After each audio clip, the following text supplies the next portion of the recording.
वादा किया था, अब मैं अकेले घर नहीं जाने वाली, आप सबको साथ लेकर जाऊंगी और पर मैं आपको बोर नहीं होने दूंगी। और इसके लिए मेरे पास है फिर से आपके लिए एक छोटी सी कहानी। आज की कहानी बहुत छोटी सी है, मेरे दिमाग में चल रही थी तो मैंने सोचा क्यों ना आपको सुनाई जाए।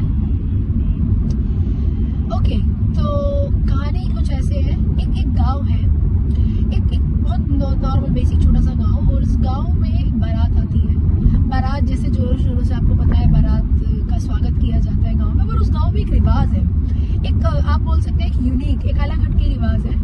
उस गांव का रिवाज है कि जब भी वहाँ पर कोई बाराती बारात लेकर आएंगे, कोई भी लड़के वाले आते हैं तो उनके लिए 50 बकरे पकाए जाते हैं। मतलब उन सारे बारातियों को मिलकर 50 बकरे खाने होते हैं और ये रिवाज है, मतलब इट्स काइंड ऑफ रूल कि आपको 50 तो खाने ही है और 50 बकरों की दावत की जाती है। तो एक रोज उस गांव में एक बारात आई, पर अनफॉर्चुनेटली उस दिन वो बारात थोड़ी छोटी थी, गिनती के 50 लोग थे उस बारात में। अब 50 लोगों के लिए 50 बकरे खाना वाज क्वाइट इम्पॉसिबल। तो ये सारा चर्चा पूरे गांव में फैल गया।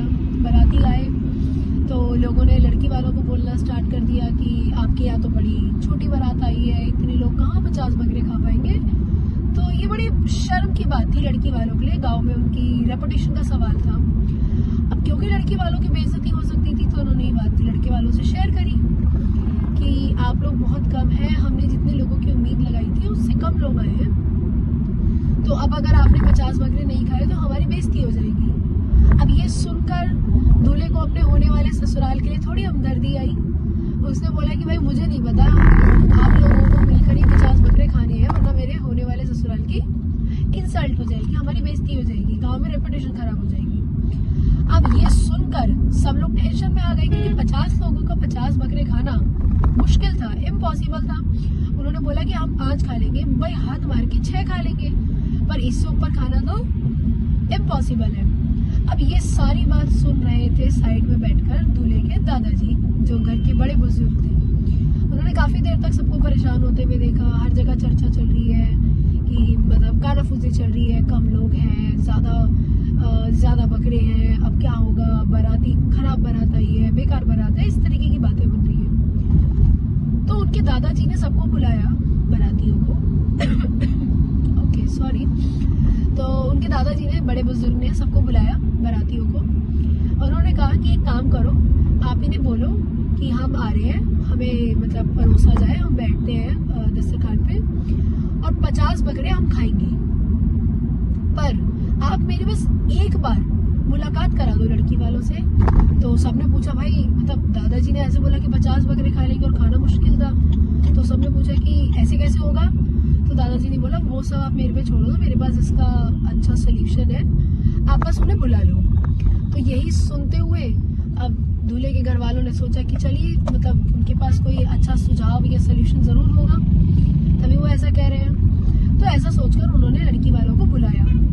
अब दादाजी ने, जो घर के बड़े बुजुर्ग थे, जिन्होंने बोला था कि मेरे को पता है इसका क्या सोल्यूशन है, उन्होंने बोला कि आप एक काम करिए, हम सारे बाराती एक जगह बैठ रहे हैं और 50 बकरे खाएंगे, पर हम 50 बकरे खाएंगे ये आपकी शर्त है, पर इसके बदले में मेरी एक शर्त है। तो लड़की वालों ने बोला कि बताइए, लड़के वालों की तो आपको पता है थोड़ी बहुत सुनवाई की जाती है। तो उन्होंने बोला कि 50 बकरे हम खाएंगे पर अपने तरीके से। आप 50 बकरों को एक साथ ना पकाकर एक एक करके एक बकरा पकाना स्टार्ट करिए। आप एक बकरा पकाकर लाएंगे, हम सब मिलकर पहले वो एक बकरा निपटाएंगे, और जब वो एक बकरा खत्म होगा फिर आप दूसरा बकरा लाएंगे। ऐसे ही मतलब ये सारा सिलसिला ऐसे ही चलता रहेगा, मतलब 50 बकरे हम एट अ टाइम ना खाकर 1 बाय 1 खाएंगे।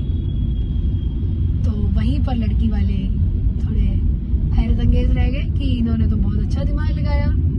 सोचिए, एक बकरा आएगा, 50 लोग उसे मिलकर खाएंगे, और 50 लोग जब उसको मिलकर खाएंगे, जब तक वो पचेगा तब तक तो दूसरा बकरा बनकर तैयार होगा। तो इस तरीके से उनकी इज्जत भी रह गई, और उनको एक्चुअली लड़की वालों को रियलाइज भी हो गया कि हम कितनी इम्पॉसिबल बात करने के लिए उन्हें बोल रहे थे। और जो घर के बड़े बुजुर्ग हैं, दादाजी, उन्होंने काफी इंटेलिजेंट सोल्यूशन निकाला इस बात का। तो दोस्तों, इस कहानी से, इस छोटे से किस्से से बेसिकली ये सीखने मिलता है कि हमें अपने घर के जो बड़े बुजुर्ग होते हैं, हमें उनकी वैल्यू करनी चाहिए।